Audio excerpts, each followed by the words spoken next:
D'ailleurs, dans sa préface, c'est très intéressant parce que ce qu'écrit Gatsby sur son roman, c'est le fait d'avoir souffert de la critique. Donc il n'est pas du tout en, comment dire, en distanciation de tous les problèmes de son propre succès, mais au contraire, il est en plein dedans. C'est intéressant de voir que... identifie Fitzgerald avec Gatsby. Exactement. Exactement. Non, mais c'est exactement ça. C'est-à-dire que finalement, il nous joue dans sa préface le rôle de Gatsby. Absolument. Ouais. Par le fait de critiquer la critique précisément beaucoup trop dure envers lui.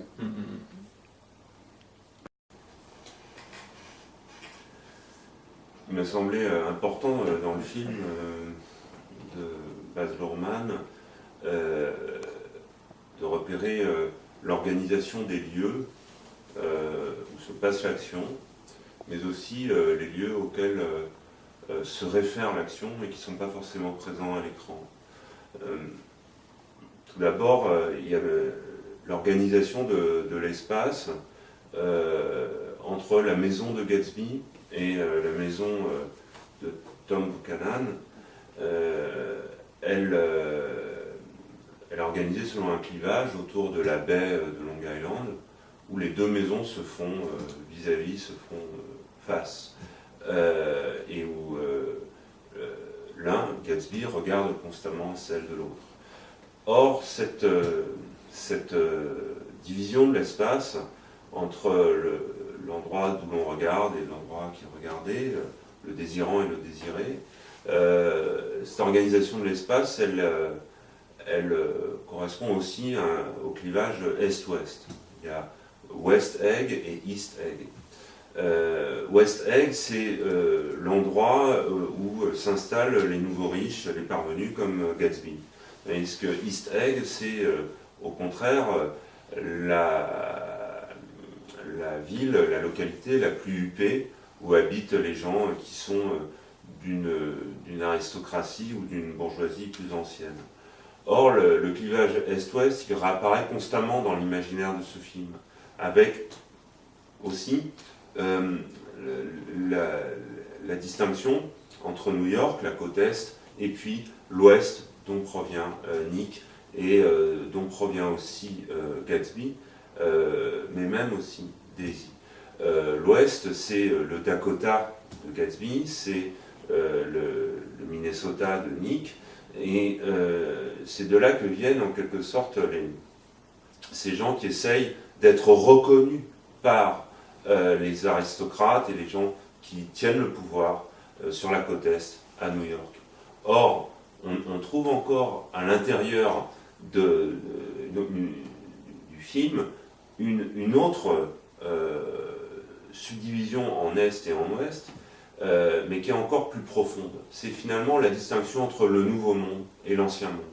On voit que les gens qui sont aux États-Unis ne cessent de se réclamer de la légitimité culturelle de l'Ancien Monde, c'est-à-dire en fait de l'Est, de Oxford, où Gatsby prétend avoir étudié, mais aussi lorsque Gatsby présente son portail comme venant de Normandie. Alors, même que ça, ce n'est pas dans le livre. Dans le livre, Fitzgerald fait simplement mention du fait que les volumes de sa bibliothèque viennent d'Oxford, mais on a constamment derrière le clivage Est-Ouest, en fait, une recherche de légitimité. Les gens qui sont dans l'Ouest, hein, donc c'est l'imaginaire aussi américain de la découverte, du nouveau, de l'Ouest, ils sont constamment en recherche d'une légitimité qu'ils vont chercher à l'Est, qu'ils vont chercher sur la côte Est, mais aussi plus fondamentalement dans l'Ancien Monde. Et de telle sorte que tout le film nous parle de sa dernière phrase. C'est que constamment ces gens qui paraissent chérir leur avenir, vouloir un objet de désir qui va peut-être être atteint demain, en fait, ils retournent vers le passé en regardant vers l'Est, en fait. Ils regardent vers la légitimité qu'ils demandent au passé. Moi, ce qui m'intéresse dans ce que tu as dit, François, c'est, je trouve que dès le premier plan, en fait, maintenant que tu as dit ça, je me rends compte que finalement, c'est le regard de Gatsby qui est jeté sur la propriété de Tom Buchanan. C'est-à-dire que, je ne sais pas si vous vous rappelez du premier plan, mais c'est un plan énorme. On arrive sur la propriété avec le polo, le cheval, etc. Et en fait, c'est déjà, le premier regard est un regard de convoitise de l'autre côté de la rive, et c'est la caméra en quelque sorte qui dévore la propriété de Tom.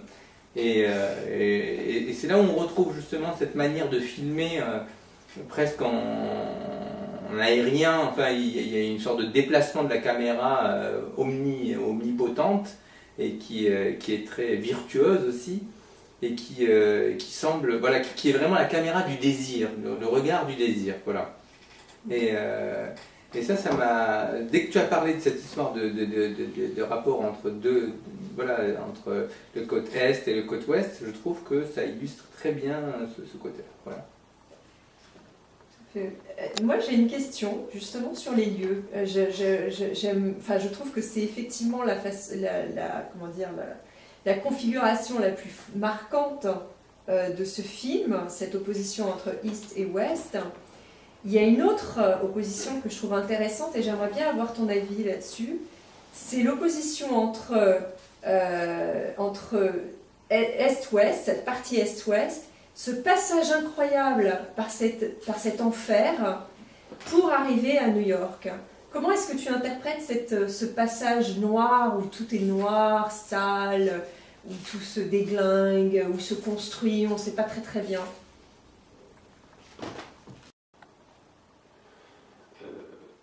En effet, on pourrait aussi parler de la façon dont l'espace est organisé dans son rapport à New York, à la métropole, à l'intérieur du film.